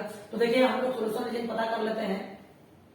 2x - y = 0 का ग्राफ खींचना है, तो एक बार हम क्या करेंगे, एक बार हम y को 0 करेंगे तो x का वैल्यू निकलेगा, एक बार हम x का 0 करेंगे तो y का वैल्यू निकलेगा। उसी तरह से हम लोग ग्राफ खींच सकते हैं, सबके लिए ग्राफ खींच सकते हैं, सॉल्यूशन रीजन भी निकाल सकते हैं। तो सॉल्यूशन रीजन हम निकाल जब रहे हैं तो देख रहे हैं कि ये वाला जो ग्राफ है, ये जो ग्राफ आपका देख रहे हैं 2x - y = -5, इसका सॉल्यूशन रीजन इस साइड में है ना, इसका सॉल्यूशन रीजन इस साइड में है। ये जो ग्राफ देख रहे हैं इसका सॉल्यूशन रीजन कहाँ है? इस साइड में है ना, इस साइड में इसका सॉल्यूशन रीजन है। और तो आप देख लीजिए कि यहाँ पर जो 3 ग्राफ हम लोग खींच रहे हैं, यह आपका ग्राफ है x - 2y, यानी देखिए इसका जो ग्राफ होगा, ये इसका जो ग्राफ है वो इधर की ओर है, इसका जो ग्राफ है ये भी ऊपर की ओर है, लेकिन इसका जो ग्राफ है वो थोड़ा नीचे की ओर है। इसका जो ग्राफ है वो उसका सॉल्यूशन रीजन नीचे की ओर है। तो आप देखिए यहाँ पर जो कॉमन रीजन हमारा मिल रहा है वो यही कॉमन रीजन मिल रहा है। कॉमन रीजन तो आपको पता चल रहा है, फिजिबल रीजन आपको पता चल रहा है। फिजिबल रीजन पता चल तो रहा है, लेकिन यहाँ पर एक प्रॉब्लम है। और प्रॉब्लम क्या है? प्रॉब्लम हमारा यहाँ पर यह है कि इसमें जो फिजिबल रीजन है वो बाउंडेड नहीं है, क्योंकि ये तो असीमित रूप से बढ़ा हुआ है। ये जो रीजन है वो असीमित रूप से बढ़ा हुआ है, कहीं पर ये बाउंडेड है ही नहीं। तो देखिए वहां पर क्या करना पड़ता है, वहां पर करना क्या पड़ता है कि आपको जो 4 वर्टिकल पॉइंट्स हैं, ये जो पॉइंट्स आपको मिले हुए हैं, कहाँ पॉइंट्स मिल रहे हैं आपके? एक 0.5 पे मिल रहे हैं, एक वर्टेक्स पॉइंट आपका 0.3 पे मिल रहा है, एक वर्टेक्स पॉइंट आपका 1.0 पे मिल रहा है, और एक वर्टेक्स पॉइंट आपका 6.0 पे मिल रहा है। देखिए भले ही ये क्लोज रीजन नहीं है, लेकिन आपको 4 वर्टेक्स तो मिल ही रहे हैं एटलीस्ट, और ये 4 वर्टेक्स पर आप यहाँ पर जो है मिनिमम वैल्यू निकाल के देखिए। इतना तो कर सकते हैं आप। तो चलिए हम ये अभी जो फिलहाल जो 4 वर्टेक्स पॉइंट मिले हैं उस पर आप मिनिमम वैल्यू निकाल के देख रहे हैं। तो मिनिमम वैल्यू जब हम निकाल के देख रहे हैं तो हम पा रहे हैं कि चलिए ये 60 जो पॉइंट है, इस वर्टेक्स पॉइंट पर जो वैल्यू आ रहा है ऑब्जेक्टिव फंक्शन का वो -300 आ रहा है, जो कि सबसे मिनिमम है। तो हम यहां पर आप डायरेक्टली स्वतंत्र नहीं है कि हम इसी को आंसर लिख देंगे, ऐसा हम स्वतंत्र नहीं है। अब यहां पर हमको एक कंडीशन है। कंडीशन क्या है कि हमको अब यहां पर वेरीफाई करके देखना पड़ेगा, क्योंकि ये जो बाउंडेड रीजन नहीं है, तो हमको ये वेरीफाई करके देखना पड़ेगा कि वाकई ये स्मॉलेस्ट वैल्यू है भी या मिनिमम वैल्यू है भी या नहीं है। ऐसा भी हो सकता है कि मिनिमम वैल्यू निकालना ही संभव नहीं हो ऐसे कंडीशन में। तो देखिए यहां पर क्या करते हैं, इसके लिए तरीका क्या है? देखिए आपको तरीका यह है कि अब मान लीजिए कि ये जो ऑब्जेक्टिव फंक्शन ये जो आप आ रहा है -50x + 20y, ये जो ऑब्जेक्टिव फंक्शन आ रहा है, इसका वैल्यू आ रहा है कितना? इसका वैल्यू आ रहा है -300। तो आप क्या करिएगा ना कि जो मिनिमम वैल्यू है, इस मिनिमम वैल्यू के मिनिमम जाइए। यानी आप देखिए कि यहां पर आपको क्या करना पड़ेगा, यहां पर आपको ये जो ग्राफ है, ये जो ग्राफ है, ये जो ऑब्जेक्टिव फंक्शन है -50x + 20y, इसको लेस देन -300 कर दीजिए। यानी मिनिमम वैल्यू जो है, ये जो मिनिमम वैल्यू है इससे लेस कर दीजिए, यानी -50x + 20y लेस देन -300 कर दीजिए। और उसका फिर ग्राफ खींच करके देखिए। उसका जब ग्राफ आप खींचिएगा, मतलब उसके कोरस्पॉन्डिंग इक्वेशन का जब ग्राफ खींचेगा, अगर वो ग्राफ खींचने पर कॉमन आ जाता है, मान लीजिए अगर वो ग्राफ जो है, अगर ग्राफ खींचते हैं और ग्राफ अगर इसी रीजन में लाई कर जाता है, आप देखिए यही है ना -5x + 2y, ये आपका ये जो ऑब्जेक्टिव फंक्शन है उसका ग्राफ अगर खींचिएगा, देखिए यहाँ पर हम बताते हैं आपको, ये -50x + 20y, इसका जो ग्राफ है -5x + 2y है। तो -5x + 2y जो है, इसका जब आप ग्राफ खींच रहे हैं तो ये ग्राफ जो है इसी सोल्यूशन रीजन में लाई कर रहा है। इसके लेस देन का ग्राफ जो है इसी सोल्यूशन रीजन में लाई कर रहा है। अगर इसी में लाई कर रहा है तो आप कह सकते हैं यहाँ पर कि इसका मिनिमम वैल्यू इसका निकाला ही नहीं जा सकता इस लीनियर प्रोग्रामिंग प्रॉब्लम का, ये मिनिमम वैल्यू इसका निकलेगा नहीं। हाँ, लेकिन अगर मान लीजिए कि ये ग्राफ जो है इस रीजन में लाई नहीं करके अगर किसी दूसरे रीजन में होता, यानी कॉमन रीजन में लाई नहीं करता, ये जो कॉमन रीजन आ रहा है इसमें नहीं लाई करके इधर होता या इधर होता, इसका सोल्यूशन रीजन कहीं और होता, मतलब इस रीजन में नहीं आता, तब हम ये जो -300 है इसी को हम कहते हैं कि यही मिनिमम वैल्यू है। अगर मान लीजिए ये ऐसा अगर मैक्सिमम के केस में होता तब क्या करते? अगर मान लीजिए कि आपको यहाँ पर मिनिमाइज करने के लिए नहीं बल्कि मैक्सिमाइज करने के लिए कहा जाता, तो मैक्सिमाइज में क्या करते हैं कि आप फिर से ऑब्जेक्टिव फंक्शन जो आ रहा है उसको फिर ग्रेटर देन कर देते हैं। अगर मान लीजिए कि जो ग्रेटर देन वैल्यू आया है उससे आप उसको क्या करते हैं, उससे उसको कंपेयर करके एक ग्राफ खींचते हैं, और ग्राफ खींचने के बाद देखते हैं कि वो फिजिबल रीजन में लाई करता है वो उस इक्वेशन का ग्राफ या नहीं, अगर या उसका रीजन उसमें लाई करता है कि नहीं। अगर उसमें लाई नहीं करता है तो क्या करिएगा, तो उस स्थिति में आप कहिएगा कि अगर लाई करता है तो कहिएगा कि इसका मैक्सिमम वैल्यू निकालना संभव नहीं है और वहां पर निकाल नहीं सकता। लेकिन अगर नहीं लाई करेगा तो जो मैक्सिमम वैल्यू निकल के आएगा वही उसका सोल्यूशन हो जाएगा। आई थिंक आप समझ पा रहे होंगे। अब देखिए यहां पर अब हम लोग इस चैप्टर में आगे बढ़ते हैं और हम लोग देखते हैं कि अब किस तरह के प्रॉब्लम जो है पूछे जाते हैं एग्जामिनेशन में। ठीक है, इस तरह का प्रॉब्लम भी पूछे जाते हैं जो मैंने बताया था, लेकिन मैंने आपको बताया था कि लीनियर प्रोग्रामिंग जो प्रॉब्लम होता है वो 3 तरह का मेनली होता है, जिसमें एक होता है आपका मैन्युफैक्चरिंग प्रॉब्लम होता है, एक मैन्युफैक्चरिंग प्रॉब्लम होता है, एक आपका डाइट प्रॉब्लम होता है, एक आपका ट्रांसपोर्टेशन प्रॉब्लम होता है, तो ये 3 तरह के प्रॉब्लम इसमें पूछे जाते हैं। तो हम लोग देखते हैं कि ये प्रॉब्लम्स किस तरह के होते हैं। तो देखिए एक प्रॉब्लम मैं आपके सामने यहाँ पर दिखलाने वाला हूँ कि किस तरह का प्रॉब्लम है। देखिए यहाँ पे क्या है, प्रॉब्लम को आप अच्छे तरीके से समझिएगा तो आप इसको अच्छे तरीके से कर पाएंगे। यहाँ पर है कि a company manufactures 2 type of novelty souvenirs made of plywood. Souvenir of type A requires 5 minutes of each for cutting and 10 minutes each for assembling. Souvenir of type B requires 8 minutes each for cutting and 8 यहाँ पर है B requires 8 minutes each for cutting and 8 minutes each for assembling. There are 3 hours 20 minutes available for cutting and 4 hours for assembling. The profit is ₹5 each for type A and ₹6 each for type B souvenirs. How many souvenirs of each type should the company manufacture in order to maximize the profit? देखिए इस problem में क्या कहा जा रहा है। देखिए problem में क्या कहा जा रहा है, इसको थोड़ा सा हम लोग समझते हैं बोर्ड के माध्यम से, कैसे हम लोग इसको समझ सकते हैं। ठीक है, तो देखिए यहाँ पर प्रॉब्लम को हम लोग जो है मैन्युफैक्चर प्रॉब्लम है, इसमें क्या कहा जा रहा है। देखिए इसमें कहा क्या जा रहा है, इसमें कहा जा रहा है कि एक कंपनी जो है वो 2 तरह के नोवेल्टी 2 तरह के बनाता है नोवेल्टी सोवर्नियर। देखिए नोवेल्टी सोवर्नियर क्या होता है, सोवर्नियर क्या होता है, जैसे कोई अगर मैच हम लोग करवाते हैं तो उसमें जो विनर होता है तो उसको हम एक ट्रॉफी देते हैं या कोई प्राइज देते हैं। तो लकड़ी का या प्लाईवुड का बना हुआ एक क्या होता है, एक ट्रॉफी टाइप का होता है, उसी को हम लोग बोलते हैं सोवर्नियर। तो यहाँ पर कहा जा रहा है कि एक कंपनी जो है 2 तरह के सोवर्नियर का फॉर्मेशन करता है, 2 तरह का सोवर्नियर बनाता है, एक टाइप ए और एक टाइप बी। तो देखिए यहाँ पर हम इसको ऐसे बना सकते हैं कि मान लीजिए कि हम यहाँ पर ऐसे समझ लेते हैं कि number of souvenir of type 1, type A जो है इसका संख्या मान लेते हैं x, और number of souvenir of type B जो है इसका संख्या हम लोग मान लेते हैं y, है ना। तो यहाँ पर देखिए इसमें हम टेबुलर फॉर्म में थोड़ा सा देखते हैं। यहाँ पर आइटम क्या क्या है, ये सोवर्नियर ए है और क्या है हमारा सोवर्नियर बी है, और यहाँ पर क्या है maximum available time, maximum time. देखिए यहाँ पर हम ऐसा मान लेते हैं कि यहाँ पर जो नंबर है, यहाँ पर नंबर इसका x है और इसका नंबर जो है y है। सोवर्नियर जो टाइप ए का है वो x की संख्या में है और जो सोवर्नियर टाइप बी का है वो y की संख्या में है। इसका कटिंग टाइम, देखिए कटिंग टाइम यानी बनाने के लिए प्लाईवुड से बना हुआ है तो कटिंग टाइम जो है इसके लिए कटिंग टाइम है 5 मिनट और इसका जो कटिंग टाइम है वो आपका है 8 मिनट। इसका आप देखिए असेंबलिंग टाइम की बात करते हैं, असेंबलिंग टाइम, ये कटिंग टाइम है, ये असेंबलिंग टाइम है। अब असेंबलिंग टाइम जो है इसका आपका 10 मिनट असेंबल करने में लगता है और इसको असेंबल करने में 8 मिनट लगता है। ठीक है, अब हम लोग बात करते हैं यहाँ पर प्रॉफिट की। तो प्रॉफिट कैसे कैसे है, देखिए प्रॉफिट जो है ये जो है सोवर्नियर, इसमें प्रॉफिट मिलता है पर पीस कितना 5 रुपया, और इसमें जो प्रॉफिट मिलता है वो पर पीस मिलता है 6 रुपया। ठीक है, अब यहाँ पर देखिए यहाँ पर जो मैक्सिमम टाइम है कटिंग के लिए वो मैक्सिमम टाइम है 3 आवर 20 मिनट्स।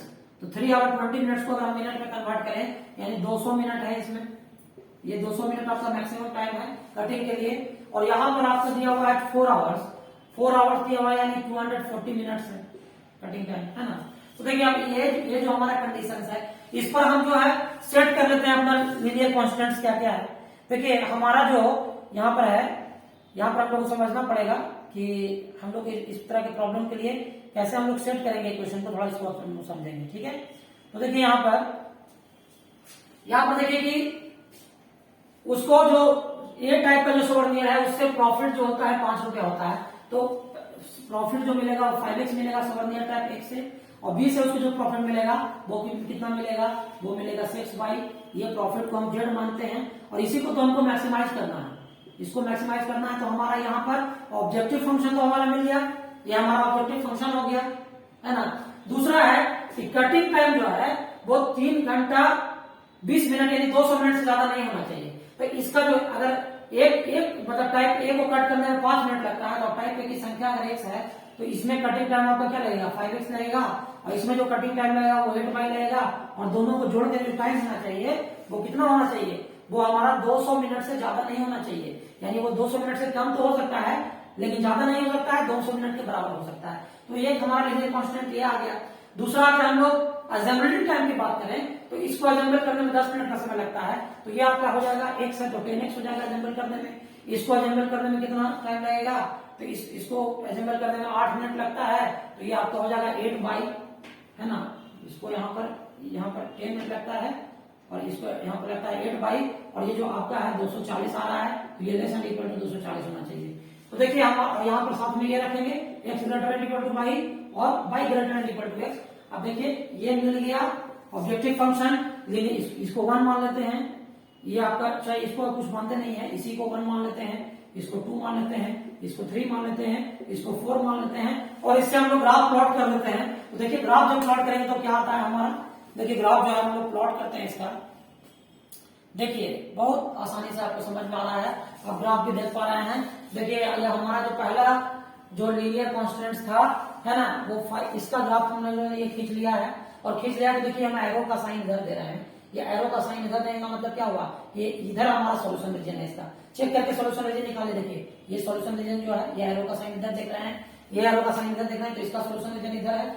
फिर दूसरे लीनियर कॉन्स्टेंट से हम लोग ग्राफ खींचे हैं, देखिए इसका जो ग्राफ है, इसका सॉल्यूशन रीजन इधर है, तो अब इसका रीजन और इसका रीजन के लिए कॉमन रीजन आपको निकल के आ रहा है, ये आपका कॉमन रीजन निकल के आ रहा है। इस कॉमन रीजन का जो ये जो बॉन्डेड रीजन है, तो यहाँ पर जो पॉइंट है, यहाँ पर जो पॉइंट है, यहाँ पे जो पॉइंट है और यहाँ पर जो पॉइंट है, इनके कोऑर्डिनेट्स का इस्तेमाल करके हम लोग देखते हैं कि ऑब्जेक्टिव फंक्शन किसमें हमारा मैक्सिमाइज होता है। तो देखिए ये जो आप देख पा रहे हैं, इन पॉइंट्स को हम रखकर देखते हैं, तो आप यहाँ पर देख पा रहे हैं कि 0 0 तो हमको लेने की जरूरत नहीं है, क्योंकि 0 0 से तो हमारा कुछ काम चलने वाला नहीं है। तो 3 पॉइंट जो बचे हुए हैं उसमें हम देख रहे हैं कि जो मैक्सिमम आपका जो प्रॉफिट आ रहा है 160 रुपया आ रहा है, वो किस पॉइंट पर आ रहा है, 8 और 20 पर। तो इसका मतलब हुआ कि अगर प्रॉफिट को मैक्सिमाइज करना है तो ए टाइप का जो सवर्नियर है वो संख्या में 8 होना चाहिए, और बी टाइप का जो सवर्नियर है वो संख्या में कितना होना चाहिए, तो वो आपका 20 होना चाहिए, और मैक्सिमम आपका प्रॉफिट आ जाएगा। ठीक है, चलिए इसी तरह से और भी प्रॉब्लम है। देखिए एक प्रॉब्लम आपका है, इसको आप जल्दी से हम लोग देख लेते हैं। उसी तरह का प्रॉब्लम है, इसमें क्या कहता है कि an aeroplane can carry a maximum of 200 passenger, मतलब एक एरोप्लेन में 200 पैसेंजर से ज्यादा नहीं कैरी कर सकते हैं। A profit of ₹1000 is made on each executive class ticket and a profit is ₹600 is made on each economy class ticket. देखिए एक यानी एरोप्लेन जो है उसमें 2 तरह का टिकट है, एक्जीक्यूटिव क्लास जो टिकट है उस पर प्रॉफिट होता है 1000 रुपया, और मतलब इसमें 1000 रुपया का जो प्रॉफिट होता है वो एक्सक्लूसिव क्लास टिकट पर होता है, और इकोनॉमिक क्लास टिकट पर 600 रुपए का प्रॉफिट होता है। एयरलाइंस जो है वो क्या है, airline reserve at least 26 for exclusive class, मतलब एयरलाइन को कम से कम 20 सीट जो है एक्सक्लूसिव क्लास के लिए रिजर्व करना जरूरी है। However, at least 4 times as many passengers prefer to travel by economy class than by the exclusive class। यानी जो पैसेंजर हैं वो एक्सक्लूसिव क्लास के कंपैरिजन में इकोनॉमिक क्लास में 4 गुना ज्यादा प्रेफर करते हैं ट्रेवल करना। तो determine how many tickets of each type must be sold in order to maximise the profit for the airline and what is the maximum profit. देखिए बहुत आसानी से कर सकते हैं, बहुत इजीली आप कर सकते हैं इसको। देखिए हम मान लेते हैं कि एक्सक्लूसिव क्लास का जो टिकट है वो X रिजर्व किया गया, इकोनॉमिक क्लास का टिकट जो है वो Y रिजर्व किया गया। तो आप देख लीजिए कि 200 से ज्यादा रिजर्व नहीं करना है, पैसेंजर्स 200 से कम से हो सकते हैं या 200 के बराबर हो सकते हैं, 200 से ज्यादा नहीं हो सकते हैं। तो x प्लस y जो है लेस देन इक्वल टू 200 होगा, ये पहला लीनियर कांस्टेंट आ गया। दूसरा कहता है कि एक्सक्लूसिव क्लास, यहाँ पर कहा जा रहा है कि एक्सक्लूसिव क्लास जो टिकट है ना, वो एटलीस्ट 20 बुक होना चाहिए, रिजर्व होना चाहिए। यानी x का जो वैल्यू है वो क्या होना चाहिए, वो 20 से ज्यादा तो हो सकता है लेकिन 20 से कम नहीं हो सकता, 20 के बराबर भी हो सकता है। तो x greater than equal to 20 आया, ये एक दूसरा लीनियर कांस्टेंट हो गया। और तीसरा देख लीजिए कि यहाँ पर कहा जा रहा है कि number of ticket of economic class should be at least 4 times the exclusive class. यानी जो इकोनॉमिक क्लास का जो टिकट है, number of ticket of economic class का जो टिकट है वो कम से कम एक्जीक्यूटिव क्लास के टिकट से 4 गुना होना चाहिए। यानी y जो है greater than equal to 4x हो जाएगा, तो y minus 4x greater than equal to 0 हो गया। तो देखिए हमारा एक कांस्टेंट यहां से आया, एक यहां से आया, एक यहां से आया, और प्रॉफिट जो है उसको मैक्सिमाइज करना है। तो प्रॉफिट हमारा आप देख लीजिए कि हमारा 1000 रुपया एक्सक्लूसिव क्लास में प्रॉफिट है, तो x संख्या में है तो x 1000 इंटू x हो गया प्रॉफिट एक्सक्लूसिव क्लास का। इकोनॉमिक क्लास में एक पर जो है 600 प्रॉफिट होता है, तो y संख्या में है तो 600 इंटू y है, ये हमारा मैक्सिमम प्रॉफिट होगा। इसी को मैक्सिमाइज करना है, इसी को हम लोग को जेड को मैक्सिमाइज करना है। अब देखिए इसका ग्राफ जो है, हम लोग इसका ग्राफ जो है देख लेते हैं। जब हम लोग ग्राफ खींचेंगे इसका, तो देख लीजिए ये तीनों जो आपका जो कॉन्स्टेंट्स है, पहला जो कॉन्स्टेंट, तीनों कॉन्स्टेंट को मिलाकर जो ग्राफ खींचते हैं तो ये बाउंडेड रीजन में आ रहा है ना। यहाँ पर तीन जो वर्टिकल पॉइंट्स होंगे, ये फिजिकल रीजन के जो ये तीन वर्टिकल पॉइंट्स होंगे, इन्हीं पर हम लोग को मैक्सिमम प्रॉफिट का पॉइंट्स मिलेगा। तो देखिए बारी बारी से जब हम पुट करते हैं इन वैल्यूज को, 0 वाला वैल्यू तो हम लेके नहीं चलते हैं, नहीं यहाँ पर तो 0 का वैल्यू है भी नहीं, तो चलिए यहाँ पर 0 का जरूरत नहीं है, तीन ही पॉइंट्स है। तो चलिए 3 पॉइंट्स है, तीनों पॉइंट का जब वैल्यू 100 का रखा गया, ऑब्जेक्टिव फंक्शन जो हमारा है 100x प्लस 600 इंटू y का, तो उस पर आप देख रहे हैं कि जो मैक्सिमम प्रॉफिट है कितना आ रहा है, ये आ रहा है 10,000 लाख, यानी 1,36,000 जो है आपका मैक्सिमम प्रॉफिट है। ये दोनों में उतना ज्यादा प्रॉफिट नहीं है। तो यानी कि वहां पर ये कंडीशन हमारा आ गया कि कितना टिकट बुक होना चाहिए, तो एक्सिक्यूटिव क्लास का 40 टिकट बुक होना चाहिए और इकोनॉमिक क्लास का जो है इकोनॉमिक क्लास का जो है 160 टिकट बुक होना चाहिए। तो इस तरह से हम लोग प्रॉब्लम को सॉल्व कर लिए। चलिए अब इसी तरह का एक प्रॉब्लम है, एक डाइटेशियन प्रॉब्लम है। ये डाइटेशियन प्रॉब्लम जो है वो भी इसी तरह से आप इसको भी आप देख सकते हैं, ये खुद से आप अटेम्प्ट कीजिएगा, ठीक है। और देखिए एकदम सिंपली आप इसी तरह से बनाइएगा, ये प्रॉब्लम भी आपका सॉल्व हो जाएगा। तो आज की क्लास में आई थिंक मैंने लीनियर प्रोग्रामिंग को कंक्लूड कर दिया मैंने, है ना। तो आप जो है इससे रिलेटेड कुछ प्रॉब्लम जो है, मोस्ट प्रोबेबल क्वेश्चन जो है, क्वेश्चन का कलेक्शन है, जिस तरह के क्वेश्चन जो है आपको लॉन्ग टर्म क्वेश्चन के रूप में पूछे जा सकते हैं, है ना, 2022 के 12th बोर्ड के एग्जाम में। तो आप इनको अटेम्प्ट कर सकते हैं और अटेम्प्ट करने के बाद अगर कहीं पर भी प्रॉब्लम होगा तो वीडियो के कमेंट सेक्शन में आप पूछिएगा, मैं उसका जवाब दूंगा। तब तक आप जो है इसका रिवीजन करें और वीडियो का लाभ उठाएं। धन्यवाद।